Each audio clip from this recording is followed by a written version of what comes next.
عزیز ساتھیوں، قرآن پاک میں سب سے زیادہ جس نبی کا ذکر ہوا ہے، آج ہم اسی نبی کے حالات زندگی کو جانیں گے۔ حضرت موسیٰ علیہ السلام 1400 قبل مسیح میں پیدا ہوئے تھے۔ حضرت موسیٰ نے 120 سال کی عمر پائی۔ جب حضرت موسیٰ 40 سال کے ہوئے تب آپ کو نبوت عطا کی گئی۔ اگلے 40 سال مسلسل حضرت موسیٰ نے فرعونیوں کو دین حق کی دعوت دی، فرعونیوں کو ظلم و کفر سے توبہ کرنے کی نصیحت کی۔ اسی تبلیغ دین کے دوران فرعونیوں کو بڑے بڑے 9 معجزے بھی دکھائے، لیکن سنگ دل فرعونیوں پر کوئی اثر نہ ہوا، اور جب فرعونیوں نے ظلم و ستم کی انتہا کر دی تب اللہ پاک نے اپنی قدرت خاصہ سے تمام ظالم فرعونیوں کو دریائے نیل میں ڈبو کر غرق کر دیا۔ پھر فرعونیوں کے غرق ہونے کے بعد حضرت موسیٰ اپنی پوری قوم کو سیدھا چلانے کے لیے حضرت موسیٰ کو ایک کتاب کی ضرورت پیش آئی، ایک دستور کی ضرورت پیش آئی۔ اس لیے اللہ پاک نے حضرت موسیٰ کو آسمانی کتاب تورات شریف عطا فرمائی فرعونیوں کے غرق ہونے کے بعد۔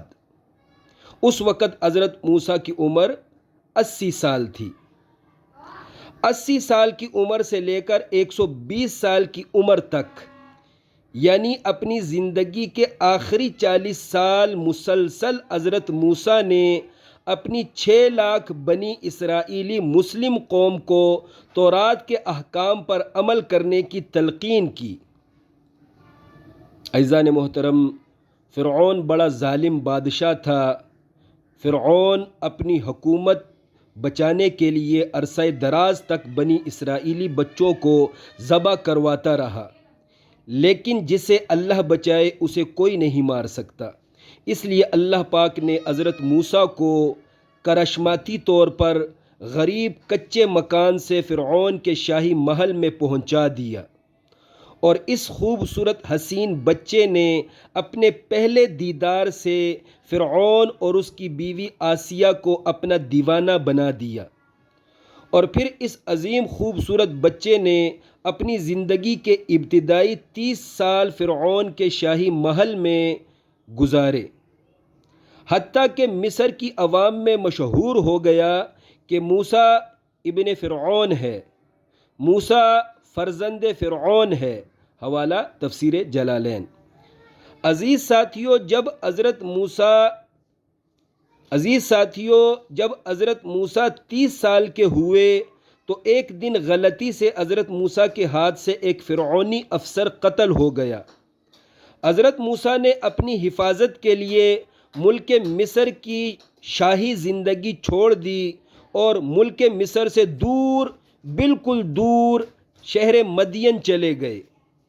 وہاں شہر مدین میں حضرت شعیب اس 30 سالہ جوان کے اخلاقی قوت سے، اس 30 سالہ جوان کے اخلاقیات سے بڑے متاثر ہوئے۔ اس لیے حضرت شعیب نے نہ صرف حضرت موسیٰ کو رہائش دی بلکہ اپنی ایک بیٹی کی شادی بھی حضرت موسیٰ سے کرا دی۔ پھر حضرت موسیٰ 10 سال اپنے سسر کے پاس مدین میں ٹھہرے رہے۔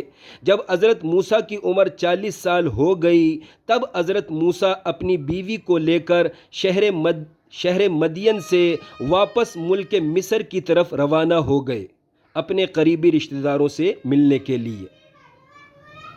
ملک مصر کی طرف جب حضرت موسیٰ نے سفر شروع کر دیا، اس سفر میں اللہ پاک نے حضرت موسیٰ کو نبوت بھی عطا فرمائی، اور اللہ پاک نے اس سفر میں حضرت موسیٰ سے ڈائریکٹ کلام فرمایا، ڈائریکٹ اللہ پاک حضرت موسیٰ سے ہم کلام ہوا، اور اللہ پاک نے حضرت موسیٰ کو بتایا کہ میں تمہیں اپنے پیغمبری کے لیے چن چکا ہوں، اس لیے فی الحال یہ 2 معجزے لے کر فرعونیوں کے پاس جاؤ، انہیں تبلیغ دین کرو۔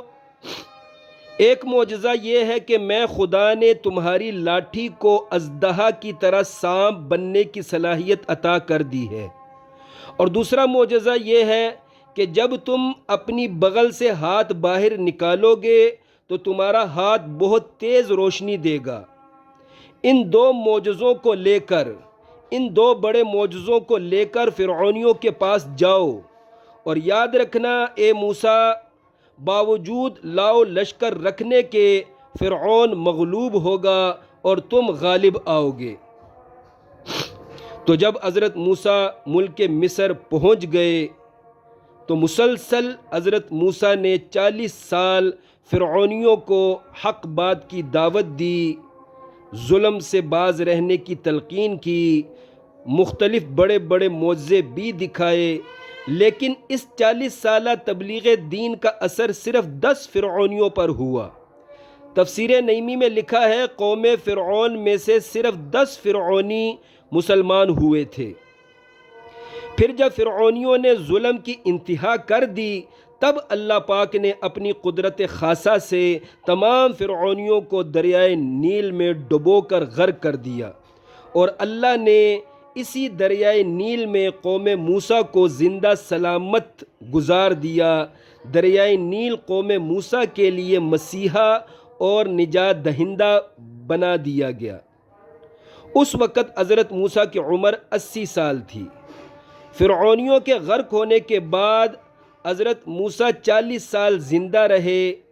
تفسیر خزائن العرفان سورہ بقرہ آیت نمبر 50 کے تحت لکھا ہے قوم موسیٰ نے دریائے نیل پار کیا، لیکن جب پتہ چلا کہ ہمارا پیچھا کرنے والا فرعونی لشکر وہ غرق کر دیا گیا ہے، تب حضرت موسیٰ اپنی قوم کو لے کر واپس ملک مصر آ گئے۔ فرعونیوں کے غرق ہونے کے بعد حضرت موسیٰ کو اپنی پوری مسلم قوم کو سیدھا چلانے کے لیے، پرامن معاشرتی زندگی گزارنے کے لیے ایک کتاب کی ضرورت پڑی، ایک نئے دستور کی ضرورت پڑی۔